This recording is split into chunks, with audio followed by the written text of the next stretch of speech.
6:52 now is your morning sprint counts you down to Good Morning America. And ABC Action News is taking action right now to help track down a man accused of trying to attack women. But first, riots erupting overnight in Baltimore. Looking live at firefighters survey the damage. We watched the satellite feeds all night as protesters took to the streets, setting fires, looting businesses, throwing rocks at police officers. All told, at least 15 officers were hurt, some seriously. At least 24 rioters arrested. The state of emergency is still in effect, and the National Guard, as you see, is on the ground. GMA with team coverage just ahead. And your morning sprint continues now in Pinellas County with Ashley Yore, where authorities need help finding a man who has inappropriately touched girls and a woman. Neighbors in the Palm Harbor community are looking for this man. Deputies say he groped 2 girls and a woman over the last few weeks. Witnesses say the suspect rides a dark-colored BMX-style bicycle. And the sheriff said one time this man tried to pull down a victim's shorts, and in another case lifted the victim's skirt and groped her. We've shared his picture on our ABC Action News Facebook page, so you can share that with your friends. The Supreme Court hears arguments over same-sex marriage today. Your morning sprint continuing with Adam Weiner live at the Hillsborough County Courthouse with a look at how people in Florida could be affected.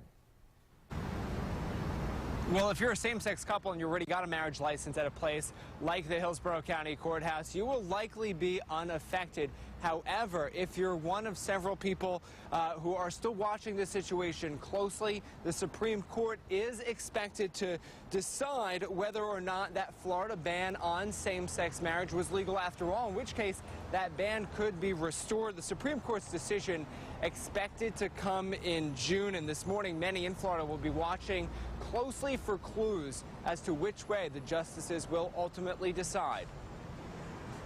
In Tampa, police arrested a man after they noticed him passed out behind the wheel on the wrong side of the road. This happened around 3:30 this morning on West Shore Boulevard near Spruce Street.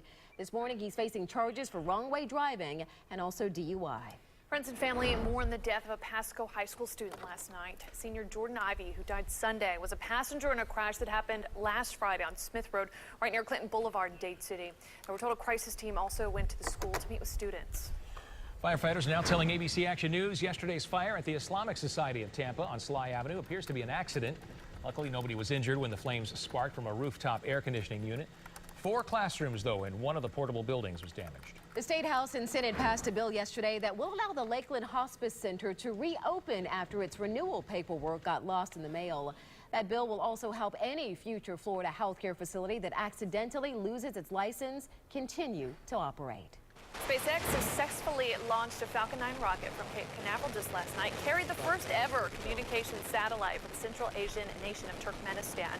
The next rocket launch at the Cape is a classified Air Force mission scheduled for May 20th. Right now at 6:55 on this rainy Tuesday morning, a crash at Sly at 54th Street, also East Lake Road north of Tampa Road in Palm Harbor. That one there is going to be a hit and run. And in Polk County, you've got a crash westbound on Polk Parkway approaching Cleveland Heights Boulevard. Real quick, do want to let you know that the crash we reported earlier at Little Road and Trinity Boulevard is clear. There is no roadblock there at that intersection. Let's take a quick look at drive times right now and average speeds on the majors. 37 miles an hour right now down the Veterans, 35 miles an hour down I-275, 75 looking a lot better. Captain Al. Hey, good morning, Lindsay. From the right to the left, northbound I-75 crossing over the top of I-4. Those headlights coming at you. Westbound I-4 headed toward the Hard Rock, perhaps into Ybor or the junction with I-275. So far, so good. The roads are dry here, but not much longer.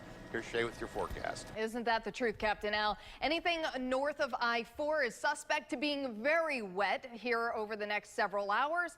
And the rain is going to continue off and on through the day, moving into our southern counties in the next several hours. We're going to get heavy pockets of rain. It doesn't just end today. We've got more rain on the way for tomorrow. So watch out for localized flooding, certainly ponding on roads and reduced visibility as the rain moves on through.